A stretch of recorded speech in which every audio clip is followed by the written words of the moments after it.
All right, hello everybody. This is Chris Forbes, Mr. Forbes, coming at you again with another Math 1 lesson.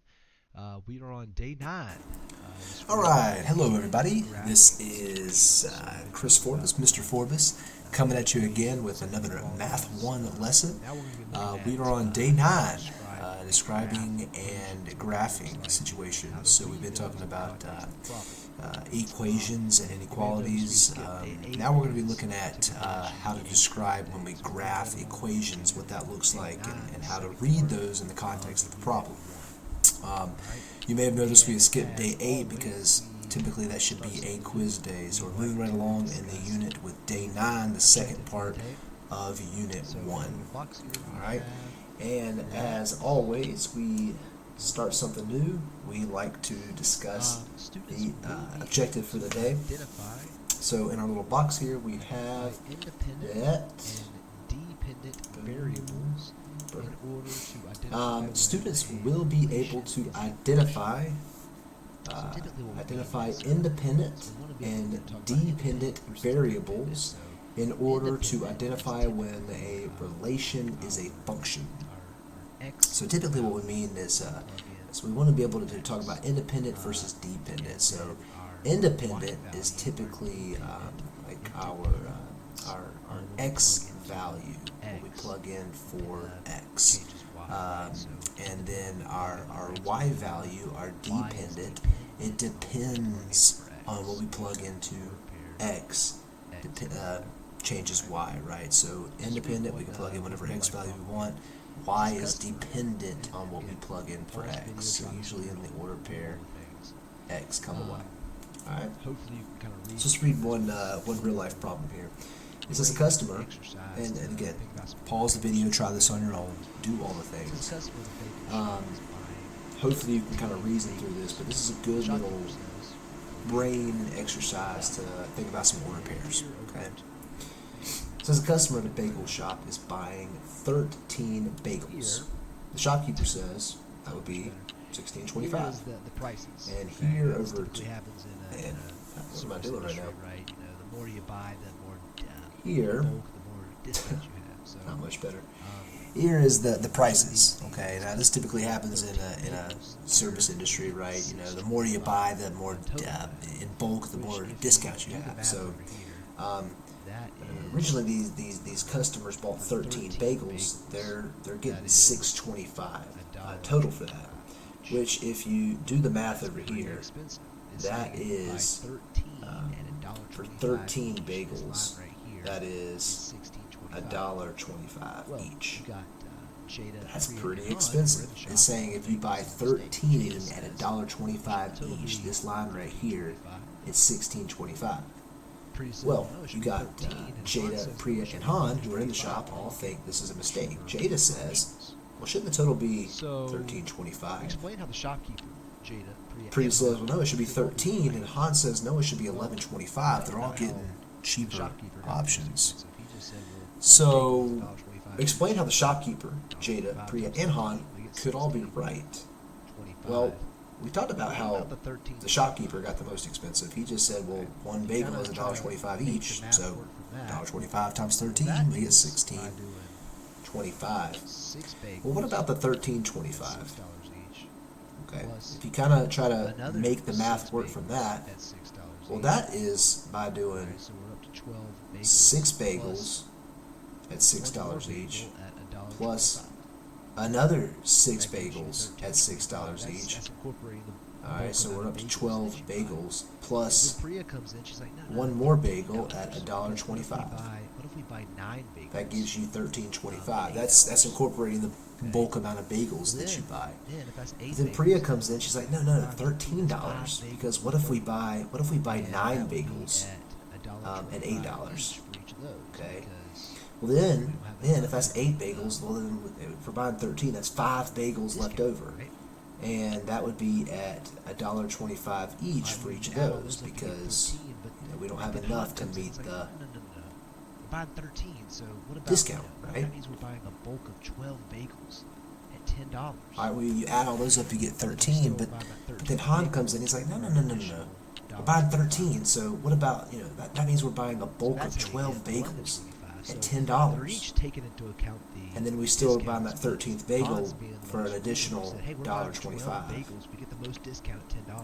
So that's how you get $11.25. So they're each taking into account the discounts, but Hans, being the most reasonable, he said, hey, we're buying 12 bagels. We get the most discount at $10, plus whatever additional we want to buy. The table based on prices to the right. Keeping that in mind, yes, that all the prices are right, but that's the point of bulk here. So here it says complete the table based on the prices to the right that gives you the best best price possible.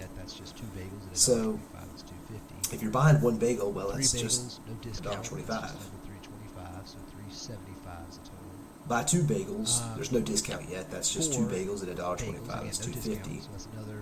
Three bagels, no discount. That's just another $3.25. So $3.75 is the total.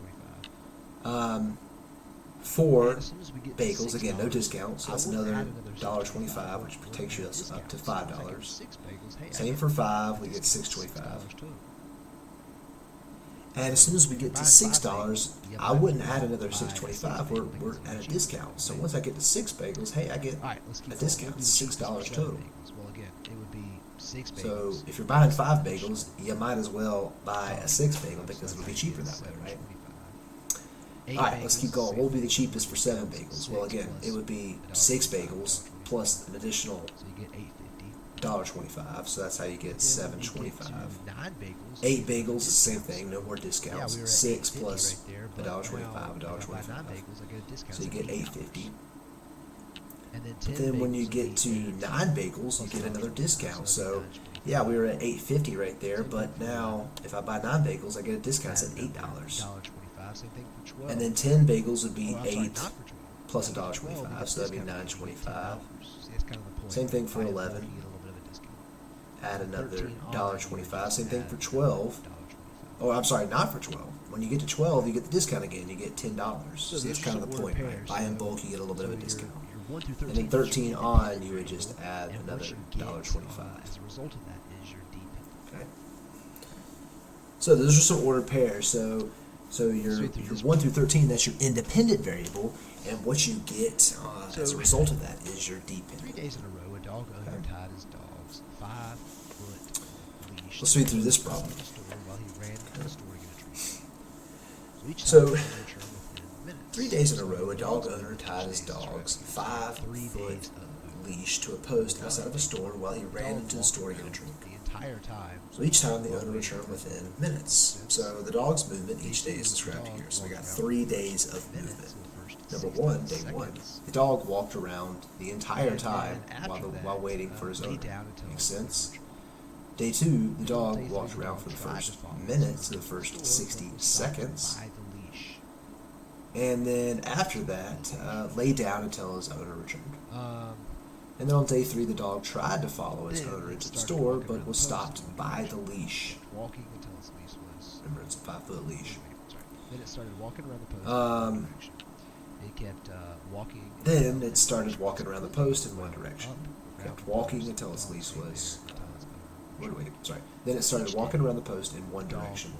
It kept walking until its leash was completely wound up around the post. The dog stayed there until its owner returned. Each day, the dog was 1.5 feet away from the post when the owner left. So like a time equals 0. So time is your x values. Distance from the post in feet is going to be your y value. So it's saying each day, like initially speaking, when he left, the owner left. So at time equals 0, their dog is at $1, or is at a foot and a half away from the post already.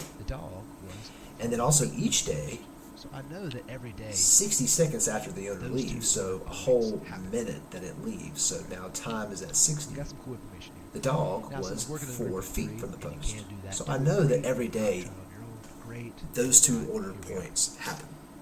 In one color sketch graph, so we got some cool information here. Now it says working in a group of 3. If you can do that, do it. Great. If not, try it on your own. Great. If not, here we are. In one color, sketch a graph that could represent the distance from the post in feet as a function of time in seconds since the owner left. Your partner should choose one of the other 2 days. When everyone is finished, combine all the graphs. Okay, great. So essentially what we're going to do is we're just going to go through all 3 of them together. Okay? So I'll do day 1. I'll do day 1 in I know initially it starts off at 0, 1.5. So I'll label that over here. Day 1 is going to be in red. What else do okay, let's think about it. So I know initially it starts off at 0, 1.5. I know after 60 seconds it's going to be 4 feet away from the post. What else do I know? It says the dog tried to fall. Oh, sorry, day 1. It says the dog walked around the entire time while waiting for its owner. So if it's walking around the entire time, well, that's all we know. We don't know anything else. So we know that as time is moving forward, it's walking around. It could be getting closer. It could be getting farther away from the post. It could be doing all sorts of things. I know at time equals 60 seconds is 4 feet away from the post. It could be going farther away from the post, so forth. I don't know. From 0 to however many seconds. So all I know is that that it goes to those 2 points, but since it's walking around the entire time, from 0 to however many seconds, it's changing its distance. It's going to and from the post. Who knows? So that you really have a lot of freedom with that first graph, but just understanding what it means. Let's think about let's think about day 2. What can day 2 look like? I think we're getting a little bit more specific for day 2. Day 2 says the dog walked around the first minute. So from 0 So it says from 0 to 60 seconds. So from this point right here to 60 seconds later, which I know he ends up at 4 feet away from the post. He told me that. It's moving around and then laid down until its owner returns. So I know that it's walking around for the first minute. So again, it could follow any path from the first dot to the second dot because it could be going towards and away from the post. Who knows? We'll just call it a straight line for the sake of this problem. Who knows? It could be doing anything. But I know that from 0 to 60 seconds, it's moving, so that Y value is changing. But then after a minute, it says it lays down. So when it's 4 feet away from the post, it lays down. So for the remainder of the time, he's always going to be 4 feet away from the post. So that's why the Y value is always going to remain at 4. He is not changing his direction, so as time continues, the Y value remains at 4. So day 3 says, and then day 3, but it was stopped by the leash. I will do in green. So day 3 says, the dog tried to follow its owner into the store, but it was stopped by the leash. Then it started walking around the post in one direction. It kept walking until it was completely wound up around the post. The dog stayed in there until the owner returned. So again, we know from the description that it starts off right here, the same spot as all the other ones. And we know that the dog's going to follow his owner. So he's going to go farther and farther away from the post. And I can't draw, sorry. He's going to keep going.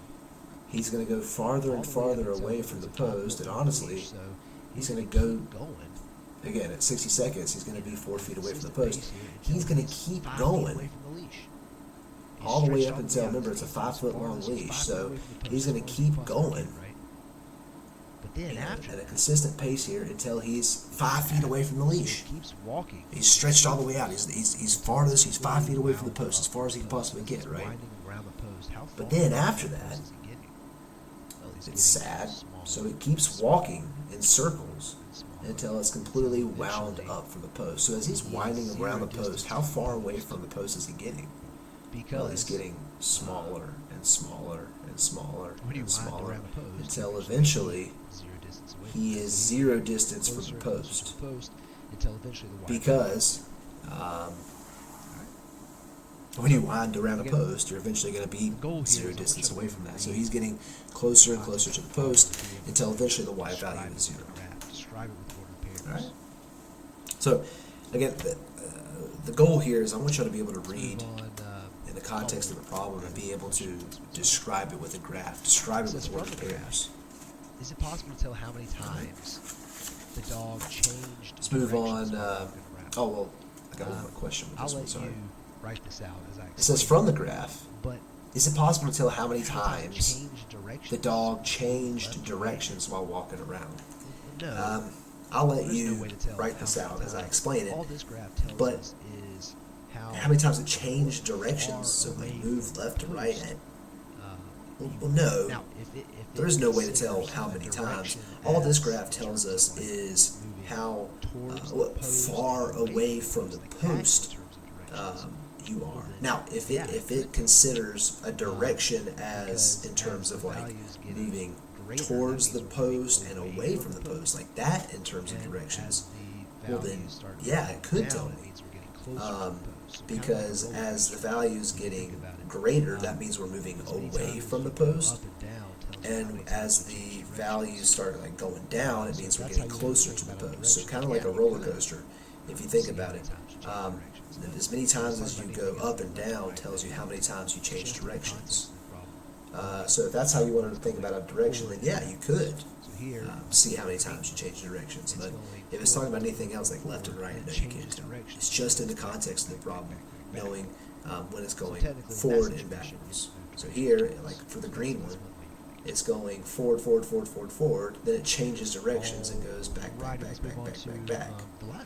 So technically, in that situation, it moved directions once. So that's one way you can think about it. Here says. Alrighty, let's move on to the last problem, really, before we do our summary. Situation you've seen this lesson. Each pair has a. Here says, let me go back to red. So here says here are 2 pairs of quantities from a situation you've seen in this lesson. Each pair has a relationship that can be defined as a function. So whenever we have like an independent and a dependent, we have a function. So that's the relationship. It says time you have in seconds since the dog owner left and the total number of times the dog has barked. So that's the relationship. You have x. That's a relationship. You can graph which is time. Same thing again. And then you can graph the number of times y that the dog has barked given the amount of time has passed. That's a relationship. You can graph that. Same thing again. If we choose time as our x value, since the owner left, and the total distance in feet the dog has walked while waiting. We did that in the last problem. So depending on the amount of time has passed, it will tell us how far the dog is, how far that the dog has walked. So choose one pair of quantities. So choose 1 or 2. So we'll call this function 1 and function 2. It says in that function which variable is independent and which so choose one pair of quantities. So choose 1 or 2 and express the relationship as a function. So it says in that function which variable is independent and which one is dependent. Well, in 1, the independent, okay, which means the one that's not affected by the other variable, is time. And spoiler alert, if you have 2 variables, time is always going to be independent. Time just is an independent factor. Nothing affects time. But what happens here, dependent, is the number of barks is dependent on how much time has passed. So the more time that has passed, the more barks that happen. Same thing for 2. Again, the independent value is time. Is going to be the distance traveled. And depending on the number of time that has passed. And the dependent is going to be the distance traveled, right? Because depending on the number of time that has passed, it depends on how much distance has traveled. Okay. And then 2 says, write a sentence in the form, blank is a function of blank. All right. Is a function of your independent. So how you would always write that is your dependent is going to be a function of is a function of your independent. Whatever your value that doesn't change. So like because the variable that it depends on, so that dependent is going to be a function of whatever your independent is, whatever your value that doesn't change is, right? So like for number 1, for instance, total barks. Blank is a function of blank, where your dependent is the total barks of the dog is a function since the owner left of time. And more specifically, as a function of the time since the owner left. That's how you would write that in terms of a relationship. And then for 2, it's the same thing. The total distance. So the barks depends on the number of times that is left. That's how you would write that in terms of a relationship. And then for 2, it's the same thing. The total distance of time is a function. Again, the takeaway: if you're describing an independent versus a dependent, that's how you would time. Your dependent is since the owner left. Your y is a function of x. Again, the takeaway: if you're describing an independent versus a dependent, that's how you would put in words. Like your dependent is a function of your independent. Your y is a function of x. Okay. Sketch a possible graph of the relationship of the coordinate plane. Be sure to label and indicate a scale of each axis. Same amount of time has passed. I don't know. What was the scale before for time? 20, 40, 60. We can do the same thing here. We can say same amount of time has passed. We can say 20, 40, 60, 80, 100, 120, and 140, 160. And honestly, I might change the values on that. So in the context of this problem, I'll just maybe go by 5s. 5, 10, especially when I'm talking about barks. A dog can bark a lot. Let's do the first one. So a possible graph. So a possible graph of the relationship on. Let's do the first one. Let's do the number of barks over time. All right. In blue. Let's do. So as time moves on, so like barks. Time equals 0. He's not barking. 0 barks. And as time moves on, what do you think is going to happen? Blue. As we increase in time, what do you think is going to happen? So as time moves on, so like time equals 0. He's not barking. 0 barks. And as time moves on, what do you think is going to happen? As we increase in time, what do you think is going to happen with the number of barks? He's going to be barking more and more. The dog's going to get anxious. The dog's going to want the owner. So maybe we can say like, so he kind of stops barking. He levels off after 25 barks. Increases. He's barking a lot. And then the owner comes back. How about green? So he kind of stops barking. He levels off. After 25 barks, maybe he's done. I don't know. That's one possibility. How about green for distance? The dog is walking back and forth or walking all over the place. He's going to be increasing the amount of distance that he walks. So again, it could be something pretty similar. So as time goes on, the dog is walking back and forth or walking all over the place. He's going to be increasing the amount of distance that he walks. So again, it could be something pretty similar. Maybe he walks for a little bit and then he stops. Because he gets tired. Maybe he walks some more, and then he gets tired. Maybe his owner finally comes back and he just kind of chills. I don't know, something like that. But again, just thinking about a possibility, just because you want to understand how the relationship between independent and dependent variables can look. and do this on your own. All right. Here's your summary of everything. Well, okay, so that's all the problems. That's all the problems. So let's go through the summary real quick. I'm going to read through this pretty quick. You can do this on your own, but here's your summary of everything. Some things to consider. Again, I've already have it written out. You can consider it on your own. Let's just read through it. So, a relationship between two quantities is a function. If there is exactly one output for each input, we call the input, or the x value, we call that your independent value, and the output your dependent, because it depends on what you plug in for your input. So let's look at the relationship between the amount of time, since a plane takes off in seconds, and the plane's height above the ground. So these two quantities form a function, if time is the independent variable and height is the dependent variable. This is because at any amount of time since the takeoff, the plane can only be at one height. So the height depends on how much time is passed. Okay. Or it can be the other way around. The height of the plane does not depend. I'm sorry. Wait. So the amount of time that it takes determines how much or how high the plane is. The height of the plane does not determine how much time is passed, if that makes sense. Time is the independent variable. For example, 50 seconds. So 50 seconds is going to happen one way or the other. It's the independent variable. The plane might have a height of 180 feet because 50 seconds have passed. At that moment, can it also be 180 feet and 95 feet above the ground?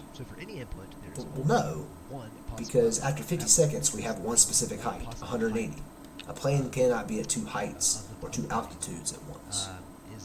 So for any input, there is only one possible output because there's only one possible height of the plane is a function of the time since takeoff. So like one independent variable gives you one dependent variable. And time is the output. So like if we have reversed the two quantities do not form a function, however, if we consider height as the input and time as the output. So like if we had reversed it. This is because the plane can be at the same height for multiple lengths of time, right? So like if for instance, when the plane is 1,500 feet above the ground, it's possible that 300 seconds have passed. Okay. It's also possible that 425 seconds, 275, or 593 seconds have passed. Or I'm sorry, it says, is it possible? Well, yes, it is. The plane can fly at the same height for an extended period of time. So for any input, there are multiple possible output. So the time since takeoff is not a function of time. So in order to be a function, if you plug in one input, you have to have only one output. So functions can be represented in many ways. Verbal descriptions, which we've done a lot in this lesson, tables, graphs, equations, or ordered pairs.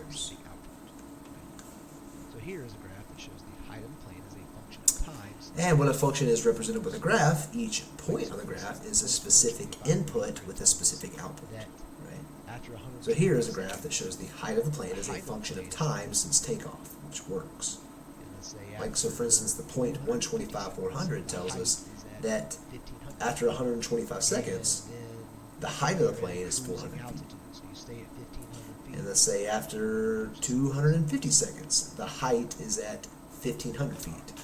And then you're at a cruising altitude, so you stay at 1,500 feet for a bunch of seconds. Okay. All right. That's all I got. So, again, the purpose was to be able to graph and understand graphs in the context of the problem. So being able to have an independent variable and then a